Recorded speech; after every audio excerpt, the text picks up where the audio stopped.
todos escuchan de los millennials y automáticamente salen como tipos que son secos para entender el software de un computador y que le explican a los abuelos cómo operar el WhatsApp. Pero ¿en qué consiste, Eleonora, y gracias por estar acá, en qué consiste el que uno se pueda definir como millennial? ¿Qué es un millennial? Hola Fernando, gracias por la invitación. Mira, millennial es una generación, digamos.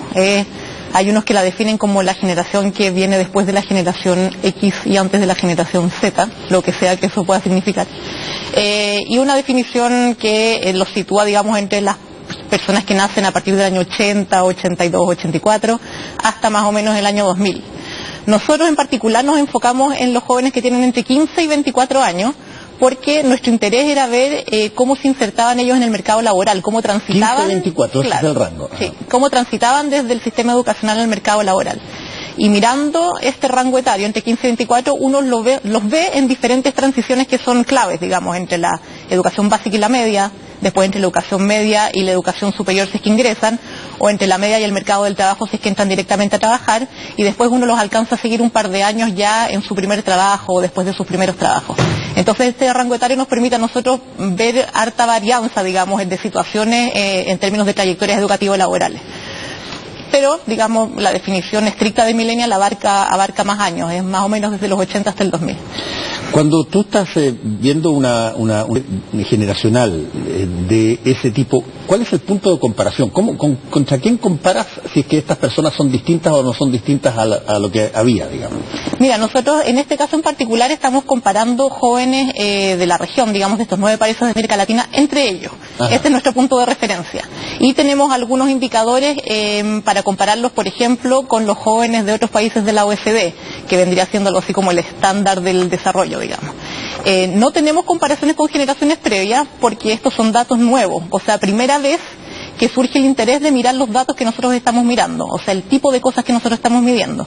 Nosotros en este estudio medimos, por ejemplo, habilidades de distinto tipo. Quisimos saber qué tan preparados están estos jóvenes para entrar al mercado laboral, entonces los medimos en sus habilidades cognitivas, como matemáticas, lenguaje, todo lo que tiene que ver con lo que se adquiere en el sistema educacional formal. Los medimos en sus habilidades técnicas, que tiene que ver con todo lo que se adquiere, digamos, como habilidad en el trabajo, desde estimar un peso, una longitud, manejar el uso de tecnologías, por ejemplo. Y después los medimos en sus habilidades no cognitivas o habilidades socioemocionales, que tiene que ver más como con sus características de personalidad, que los rasgos de personalidad que los podrían hacer ellos más o menos adecuados para insertarse al mercado laboral. Estos datos que nosotros medimos son nuevos. Nunca antes nadie había tenido el interés, digamos, de definir una generación por este tipo de habilidades. De algunas sí, digamos. O sea, registros respecto de desempeños, por ejemplo, en matemáticas o lenguajes hay. Pero respecto de las habilidades técnicas y sobre todo respecto de las habilidades no cognitivas hay mucho menos. Es un aporte para desmitificar ciertos mitos que existen en torno a esta generación. Uno de los mitos más importantes, que tiene que ver como con la imagen así media caricaturesca que se ha ido formando la sociedad, digamos, respecto de lo que es esta generación, es que es una generación de flojos. Está la idea que ellos han tenido todo muy fácil, que no se han tenido que esforzar por nada, que está todo al alcance de la mano y que entonces han terminado siendo mucho más flojos que las generaciones anteriores. Entonces está la idea que están ahí en la cama jugando PlayStation, viendo tele y no están haciendo nada. Bueno, eso no es así. Nosotros lo primero que hacemos es categorizarlos a ellos según cuál es su ocupación principal, a qué dedican las horas de su tiempo. Y lo que nos dimos cuenta es que cerca del 54%, de acá voy a referirme a los datos de Chile, más de la mitad está estudiando exclusivamente, que es lo que uno realmente esperaría de los grupos más jóvenes, digamos. Después hay un 17% que está exclusivamente trabajando, hay un 15% que estudia y trabaja a la vez, y ahí queda un 14% de jóvenes que son los que no están ni estudiando ni trabajando, que pertenecerían a lo que se conoce hoy día como el grupo de los niños. Entonces nosotros dijimos ya, ellos no están ni estudiando ni trabajando, pero ¿qué hacen? O sea, que no estén ni estudiando ni trabajando no significa que entonces no están haciendo nada. Así que fuimos, les preguntamos ya, tú no estudias ni trabajas, pero ¿qué haces? Y ahí nos dimos cuenta que ellos están muy ocupados también. ¿Cuántas personas entrevistaron? En Chile 3.560. Ah, harta. En total, sumando los 9 países, fueron más de 15.000 jóvenes. Sí, eso es más que cualquiera de las encuestas, por ejemplo, que hay normalmente. Sí, es una encuesta grande, la hicimos en Chile, en Santiago, en Valparaíso y en Concepción, en zonas urbanas, eso sí, no tiene representatividad rural. Hay una serie de cuadros que tenemos y que sería bueno ver algunos de ellos. Por ejemplo, situación educativa y laboral, un poco lo que tú acabas de contar. Esto, ALC, es América Latina y el Caribe, y ahí están los países, algunos de los países: Brasil, Chile, Colombia, El Salvador, Haití, México, Paraguay. Y en colores, el celeste, el verde es solo estudia, el rojo es solo trabaja, el morado es estudia y trabaja, y los amarillos son los ninis. Sí. Ahora, nosotros estamos en eso con bastante bajos ninis comparado con el resto. Sí, Chile es el país que tiene menos ninis de los que participaron de este estudio. Sí. Y es uno de los que tiene el porcentaje más alto de jóvenes que están solo estudiando, que también es un resultado que nosotros consideramos positivo. O sea, digamos, los jóvenes logran mantenerse una cantidad importante de años dentro del sistema educacional formal, y de hecho en Chile completan en promedio 11 años dentro del sistema educacional versus otros países que tienen solamente 10.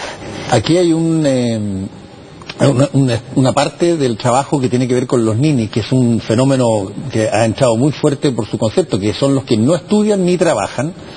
Y tiene que ver con el caso brasilero, también con el chileno que está ahí al lado, pero está orientado a Brasil, y es la proporción de jóvenes que no estudian ni trabajan, y aquí está comparado con una serie de países de la OCDE. Sí.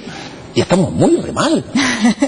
Sí, comparados con los OCDE estábamos muy re mal. Mira, el ninismo, o el ser nini, digamos... De 15 a 19 años en este caso.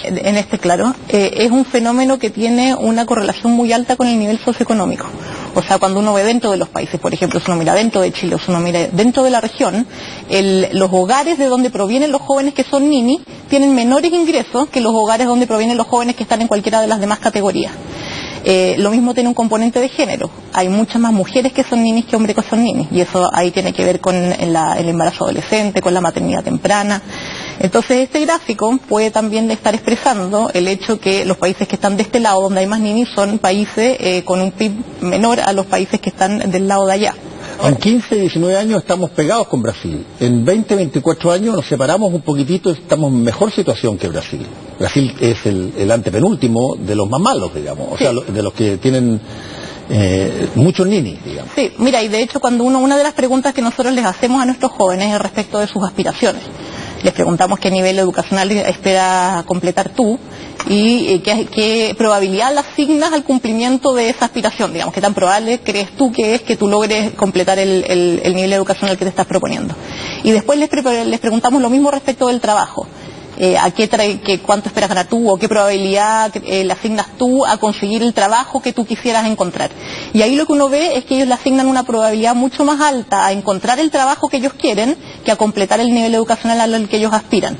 Entonces, al parecer, efectivamente, esto estaría reflejando que es más fácil acceder a un trabajo digamos, que cumpla las expectativas que uno se propone, que completar el nivel educacional que uno quisiera. Eventualmente, en algún punto, uno termina saliendo del sistema educacional y ingresando eventualmente al mercado laboral o no. Habilidades cognitivas y técnicas de los jóvenes en América Latina y el Caribe, y yo lo encontré notable este cuadro. Déjame explicarse, que a ver si tiene alguna razón, porque las respuestas correctas matemáticas a lo que ustedes les preguntaron son relativamente medias, ¿no es cierto? Las destrezas en el uso de tecnologías digitales se disparan porque, bueno, todos funcionan con WhatsApp y todos funcionan con celulares, etcétera. Pero si a mí me hubiesen dicho, ¿tú crees que estas generaciones nuevas, desde los 80 hasta el 2000, son más o menos fluidas en el lenguaje de inglés que, sé yo, sus antecesores yo hubiese dicho, pero estos gallos crecieron básicamente con todas las cosas en inglés. Basta transitar por un mall y tú tienes que las cosas son 10% off, qué sé yo, todos los nombres están en inglés, las películas son un gancho tremendo, las canciones de los grupos nuevos, y sin embargo habla inglés fluido, que es una característica mayor de inglés, es muy baja en todos los países. Sí, nosotros quedamos tan sorprendidos como tú. No esperábamos encontrar esto, esperábamos encontrar que el porcentaje de jóvenes que declararon hablar inglés fuera más alto. No tenemos realmente una explicación de por qué es tan bajo. Además se ve poca varianza entre los países, o sea, uno ve, por ejemplo, El Salvador tiene un poco más alto, probablemente tiene que ver con el tema de la migración a Estados Unidos, o algo podría haber ahí, pero en general es muy bajo, mucho más bajo de lo que nosotros hubiéramos esperado, y por sobre todo muy por debajo de lo que uno esperaría, del nivel que uno esperaría que tendrían que tener para poder desempeñarse, digamos, en tareas típicas del mercado laboral de hoy, que tienen que ver con la conectividad, la globalización, con los negocios con otros países. No podemos explicar por qué, pero sí es uno de los indicadores que nosotros consideramos preocupante, como una voz de alerta, digamos. Lo que uno hubiese dicho, y lo hubiese chuntado, creo yo, medio a medio, es que los jóvenes millennials son mucho más diestros en el uso de tecnologías digitales de que probablemente cualquier cohorte etaria anterior a ello. Sí, o sea, nosotros le preguntamos ahí respecto del uso de varios dispositivos, era celular, computador, uso de internet, era un montón de cosas, y la pregunta era con cuánta facilidad tú manejas estas cosas, y siempre era todo muy fácil. O sea, ellos tienen realmente muchas de las cosas que antes no se hacían por medio de la tecnología, hoy día se hacen. Por ejemplo, ellos buscan trabajo por internet, no salen a tirar currículum digamos, a las tiendas o a donde sea que estén buscando. ¿Dónde la gente puede tener acceso a este estudio? Desde la página de Espacio Público, que es espaciopublico.cl, hay un link que lleva a la descarga directa. Es más fácil, espaciopublico.cl.